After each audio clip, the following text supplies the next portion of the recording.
साथियों नमस्कार, मैं हरिश्चंद्र बर्णवाल इस वीडियो में आप सभी का स्वागत करता हूं। दोस्तों, योगी की लेबोरेटरी में नई वैक्सीन तैयार हो गई है। अब ये कोरोना वैक्सीन जैसे बनी थी ना, वैसी ही वैक्सीन है। ये सदियों की बीमारी, दशकों का जो रोग लगा है ना, उसको उतारने वाली वैक्सीन है। और जो औरंगजेब प्रेमी हैं या फिर वो गाजी नेजा मेले के जो प्रेमी हैं, उन सब का इलाज शुरू करने की तैयारी है। अब आप जानते हैं दोस्तों, योगी जी का मॉडल एक तो बुलडोजर वाला, ऊपर से नई वैक्सीन तैयार हो गई है। और तो और अगर प्रधानमंत्री मोदी के कुछ रत्नों की बात करें ना, तो इस समय दो रत्न तो गजब के हैं। एक योगी आदित्यनाथ और दूसरे देवेंद्र फडणवीस। और हां, भूलिएगा मत, इधर उत्तराखंड में मुख्यमंत्री साहब धामी साहब भी पूरी एकदम फुल फॉर्म में है। उधर असम में हेमंत बिस्व शर्मा। तो कई रत्न ऐसे तैयार हो चुके हैं दोस्तों। लेकिन आज की कहानी में मैं योगी आदित्यनाथ और देवेंद्र फडणवीस की जोड़ी की उस कहानी को डिकोड करना चाहता हूं, जिसके जरिए इन औरंगजेब प्रेमियों का इलाज किया जा रहा है। और सिर्फ इलाज नहीं किया जा रहा, बल्कि हम लोग काम करते हैं ना फॉरवर्ड प्लानिंग, कि आने वाले 10 दिनों में क्या होगा। भाई सरकार तो प्लानिंग करती है ना, नीति आयोग के जरिए अगले 5 साल में क्या करेंगे। इन्होंने दशकों की प्लानिंग कर दी है, एक ऐसा नैरेटिव सेट कर दिया है जिसके बाद सोच भी बदल जाएगी। और प्रधानमंत्री मोदी दोस्तों जिस दिशा में काम कर रहे हैं, उस दिशा में ये एक बहुत बड़ी उपलब्धि है। जब हम पुनर्जागरण की बात करते हैं ना, सनातन धर्म के, सनातन संस्कृति के, तो इसमें एक ये महत्वपूर्ण कड़ी है।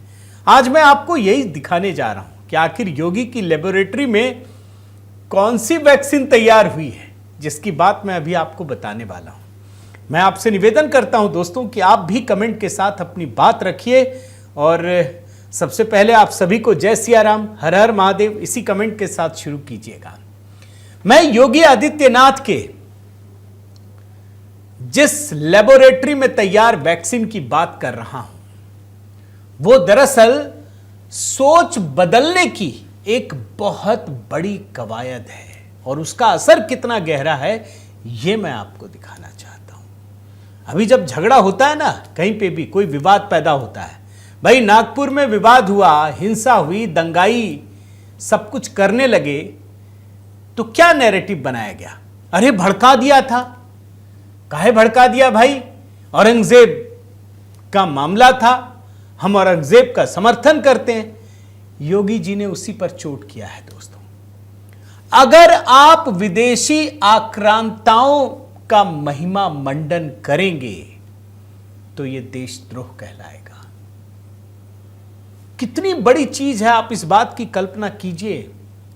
2014 से पहले आप और हम खुलकर जय श्री राम नहीं कह पाते थे दोस्तों। याद कीजिए अपने दिल पर हाथ रखकर, अगर कोई सड़क पर जय श्री राम कह दे तो उसको सांप्रदायिक करार दिया जाता था।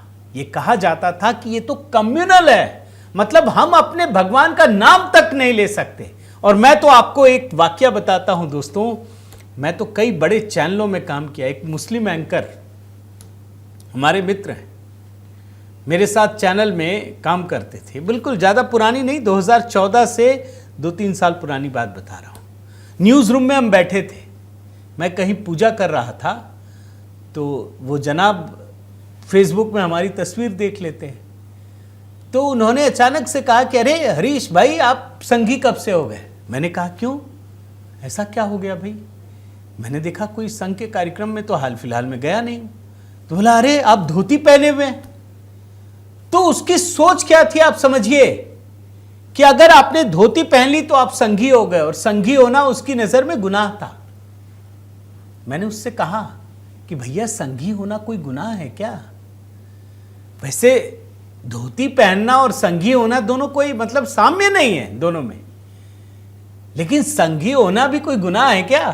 भाई ये तो देशभक्त ऑर्गेनाइजेशन है, मैं आपको ये बता रहा हूं दोस्तों कि 2014 से पहले किस प्रकार की देश में मानसिकता बनाई गई थी, किस प्रकार के नैरेटिव बनाए गए थे। आप धोती पहने तो संघी कहलाएंगे, आप जय श्री राम बोल दे तो आप सांप्रदायिक कहलाएंगे, और इधर का पक्ष खुलेआम जो चाहे जब चाहे जो कर सकता है। योगी आदित्यनाथ ने उसी पर चोट की है। अब समय बदल रहा है। अब अगर आप औरंगजेब का नाम लेंगे, विदेशी आक्रांता का नाम लेंगे, तो आप देशद्रोही कहलाएंगे। यह नैरेटिव इस देश में जिस समय स्टैब्लिश हो गया ना, स्थापित हो गया ना, आप यकीन मानिए पूरा का पूरा विमर्श बदल जाएगा। ये जो आरोप लगाकर घूमते हैं ना, सारी पोल पट्टी खुल जाएगी। मैं आपको बयान सुनाता हूं योगी जी, यही मैं आपको बता रहा हूं कि उनकी लेबोरेटरी में कैसी वैक्सीन तैयार हुई है। जरा इस बयान को सुनिए। जब भारत की सनातन संस्कृति और भारत की परंपरा का गुणगान दुनिया कर रही है, तब भारत के महापुरुषों के प्रति श्रद्धा और सम्मान का भाव हर नागरिक का दायित्व होना चाहिए। उन स्थितियों में किसी भी आक्रांता को महिमा मंडन नहीं करना चाहिए। आक्रांता का महिमा मंडन का मतलब देशद्रोह की नींव को पुख्ता करना, और स्वतंत्र भारत ऐसे किसी देशद्रोही को स्वीकार नहीं कर सकता है जो भारत के महापुरुषों को अपमानित करता हो, उन आक्रांताओं का महिमा मंडन करता हो जिन आक्रांताओं ने भारत की सनातन संस्कृति को रौंदने का कार्य किया था, बहन बेटियों की इज्जत पर हाथ डालने का काम किया था, हमारी आस्था पर प्रहार किया था। उसे आज का ये नया भारत स्वीकार करने को कतई तैयार नहीं है। देख लिया आपने दोस्तों, ये वैक्सीन कैसी है। और योगी जी कह रहे हैं तो कार्रवाई भी होती है, आप जानते हैं ना। अब सवाल है योगी जी को ये वैक्सीन क्यों तैयार करनी पड़ी, इसकी भी वजह दिखाता हूं। समाजवादी पार्टी, आप जानते हैं इनका मुस्लिम प्रेम, ये तो मतलब तुष्टीकरण के चक्कर में किस हद तक चले जाए इसकी तो कल्पना भी नहीं की जा सकती। राम भक्तों पर गोली चलाने के बाद जिस गर्व से ये कहते थे, वो तो अकल्पनीय है। कोई दूसरे धर्म, दूसरे देश में लोग सोच ही नहीं सकते कि हिंदू बहुसंख्यक राष्ट्र में ऐसी कोई पार्टी टिक भी सकती, टिकी है। दरअसल इनके एक सांसद हैं जियाउर रहमान बर्क, उन्होंने सलार मसूद को महान संत बता दिया। बताइए, जो आक्रांता है, जो लुटेरा है, जिसने इस देश की संस्कृति को कुचलने की कोशिश की, उसको महान संत बता रहा है।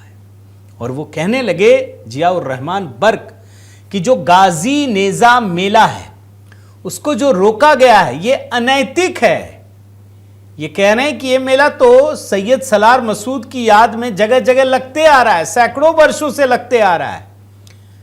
अब योगी सरकार में पुलिस इसे रोकने का प्रयास कर रही है। ये अमर्यादित है। उस अधिकारी को हटाने की मांग की है। आप देखिए ना, अब कैसे ये नाजी मेले पर विवाद क्या है, प्रशासन की शक्ति क्या है। देखिए, नाजी मेला जो लगता है ना, वो सैयद सलार मसूद गाजी की याद में लगता है दोस्तों। और इसमें एक 30 फीट ऊंचा पोल गाड़ते हैं, उस पर हरा झंडा लगाते हैं। और ये जो आयोजन होता है संभल में, ये इस्लामी योद्धा सैयद सलार मसूद गाजी की याद में किया जाता है, जिसकी कब्र बहराइच में स्थित है। इस बार प्रशासन ने साफ मना कर दिया, नहीं लगा सकते।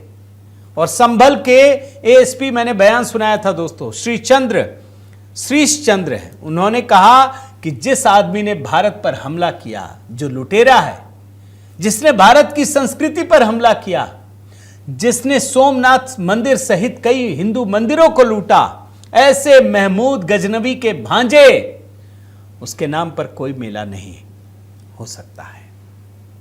और उसी पर जाकर जियाउर रहमान बर्क ने कहा कि ये तो महान संत है। अब आप कल्पना कीजिए कि जो भारत का आक्रांता है, जिसने हमला किया, अगर उसको ये महान संत बता रहे हैं तो इसकी सोच कहां है। और तब जाकर योगी जी आगे बढ़ते हुए एक नया नैरेटिव देश को देते हैं, उसका स्वागत करना चाहिए। मैं चाहता हूं कि आप कमेंट के जरिए दोस्तों इस बात को बताइए, ये जो योगी जी ने नई वैक्सीन दी आपको कैसा लग रहा है। और यही हाल तो आपको औरंगजेब में भी दिखेगा ना भाई। अब लगातार ये मामला तूल पकड़ता जा रहा है। उधर वाले भी झुकने को तैयार नहीं थे और उसी की वजह से इतनी बड़ी हिंसा हुई। लेकिन उनको लग रहा था ना कि अब तो सब कुछ रुक जाएगा, रुका नहीं। देखिए योगेंद्र जी, देवेंद्र फडणवीस जी ने क्या किया मैं आपको बताता हूं।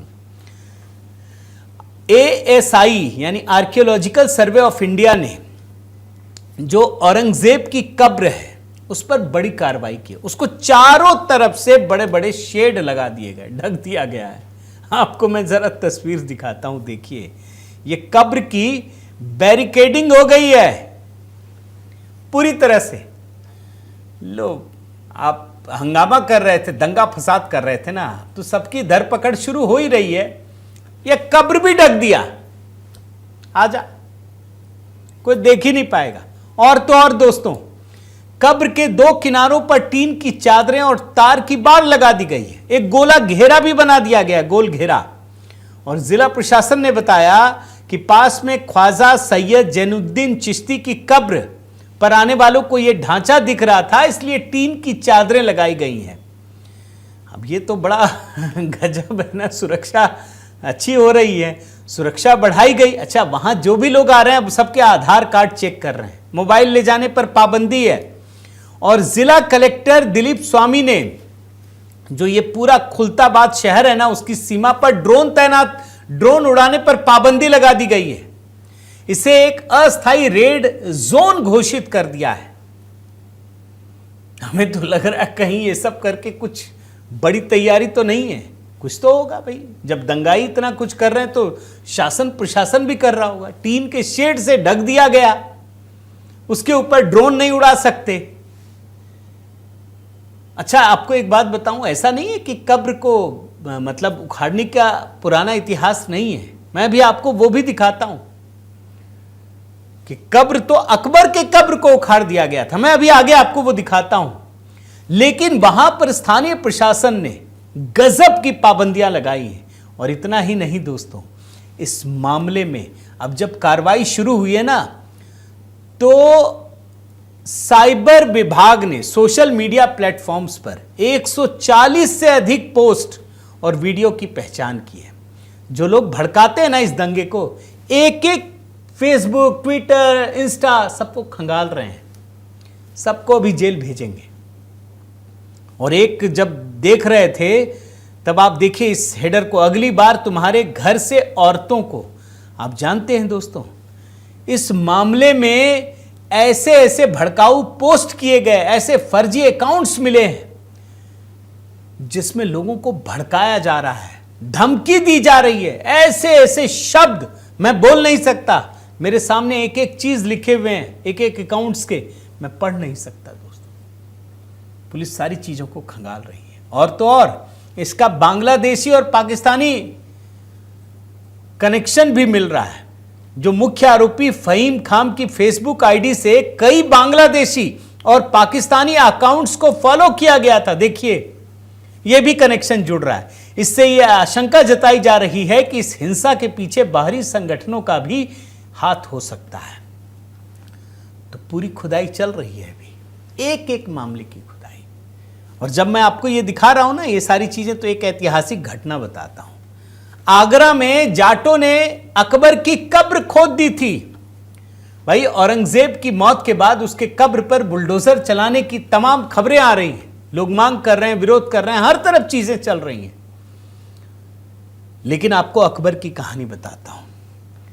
औरंगजेब की नीतियों और धार्मिक कट्टरता को लेकर, इसी औरंगजेब की कहानी बता रहा हूं। जब औरंगजेब का शासनकाल था, जाटों ने विद्रोह कर दिया था। जाट एकजुट होकर आगरा आए थे और सिकंदरा स्मारक में औरंगजेब के परदादा बादशाह अकबर की कब्र खोद डाली। और इतना ही नहीं दोस्तों, राजा राम जाट और उनकी सेना ने कब्र से अकबर की हड्डियां निकाली और जला दी थी। यह इतिहास की किताबों में दर्ज है। मैं मीडिया रिपोर्ट पढ़ रहा हूं, मैं अपनी तरफ से एक शब्द नहीं कह रहा, मैं पढ़कर आपको सुना रहा हूं। अब अकबर की अस्थियां क्यों जलाई गई थी, इसका जवाब देता हूं। 27 फरवरी 1688 की बात है। तब राजा राम जाट और राम की चाहर ने अपने लड़ाकों की टुकड़ी के साथ आगरा के सिकंदरा में धावा बोला। जाट लड़ाकों ने सिकंदरा में अकबर मकबरे पर ही हमला बोला। तब शहर के बाहर और आगरा दिल्ली हाईवे पर बना स्मारक था। इस मकबरे में तोड़ फोड़ की गई, अकबर की कब्र खोदकर उसकी हड्डियां निकाली, इसके बाद हड्डियां में आग लगा दी। मुगल भारत का इतिहास पुस्तक में निकोलाओ मनुची के हवाले से लिखा गया है कि राजा राम जाट ने न सिर्फ अस्थियों को जलाया था बल्कि हिंदू रीति रिवाज से श्राद्ध कर्म किया था। इससे औरंगजेब को बड़ा झटका लगा था। आप सुनिए, इतिहास तो देखना ही पड़ेगा ना, देखिए। और वीर क्यों ये हुआ, ये सारी चीजें क्यों हुई वो भी आपको बताता हूं। राजा राम जाट और जो उनकी सेना थे जिन्होंने अकबर की कब्र खोदी थी, दरअसल वो वीर गोकुला जाट की निर्मम हत्या का बदला लेना चाहते थे। और बदला लेने के तो कई तरीके हैं, ये बड़ा अनोखा है। दरअसल मुगलिया फौज और जाट बागियों के बीच एक बड़ी जंग लड़ी गई। औरंगजेब की जीत हुई। गोकुला जाट को कैद कर लिया गया और गोकुला जाट के सामने दो रास्ते दिए गए कि या तो तुम इस्लाम कबूल कर लो या फिर अपनी मौत को गले लगा लो। गोकुला ने कहा कि हम धर्म परिवर्तन नहीं करेंगे। उसके बाद उसकी निर्मम हत्या कर दी गई और पूरे परिवार का जबरन धर्म परिवर्तन कराया गया। और तब जाकर दोस्तों जाट समुदाय आक्रोशित हो उठा और उसने बदले में अकबर के कब्र को खोदकर उसकी हड्डियां निकाली, उसमें आग लगा दी और पूरा श्राद्ध कर दिया। तो ये इतिहास की घटना है। अब आप देखिए, इतिहास कभी छूटता नहीं है दोस्तों, इतिहास तो हमेशा रहता है। अगर इतिहास नहीं रहता तो ये पता ही नहीं चलता कि सनातन संस्कृति क्यों आज तक जीवित है, वरना कितने देश बदल गए लेकिन सनातन तो नहीं बदला ना। भाई राम मंदिर को तोड़ा तो लोगों ने बना लिया, फिर उसे घेर दिया, मस्जिद बना दिया तो दूर पूजा करने लगे, उसको भी घेर लिया तो उसके पीछे हिंदू पहुंच गए। लेकिन हिंदुओं ने राम मंदिर तक जाना छोड़ा नहीं। ठीक है, आपने वहां छोड़ दिया 1 किलोमीटर दूर, 2 किलोमीटर दूर, लेकिन हिंदू पूजा करते रहे। यही सनातन संस्कृति की ताकत है। आज प्रधानमंत्री मोदी के नेतृत्व में देश में सनातन संस्कृति के पुनर्जागरण का दौर चल रहा है और यहां पर आकर इस तरह की घटनाएं आपको देखने को मिलेंगी। आंख बंद करने से स्थितियां नहीं बदलती दोस्तों, इसलिए देखते रहिए और उम्मीद कीजिए आने वाले समय में एक बड़ा परिवर्तन का दौर आपको देखने को मिलेगा। उम्मीद करता हूं दोस्तों आपको ये वीडियो पसंद आया होगा। आप क्या सोचते हैं ज़रूर बताइए, लाइक कीजिए, कमेंट कीजिए, बेल आइकन दबाइए। और हाँ, HB मेलोडी पर एक नया मंत्र अपलोड किया है दोस्तों, उसको भी अपना प्रेम दीजिए। 108 बार मंत्र मैंने अपलोड किया है और नए गीतों की भी तैयारी चल रही है। तो अगर आपने चैनल सब्सक्राइब नहीं किया है तो ज़रूर कीजिए। बहुत बहुत धन्यवाद। जय सिया राम।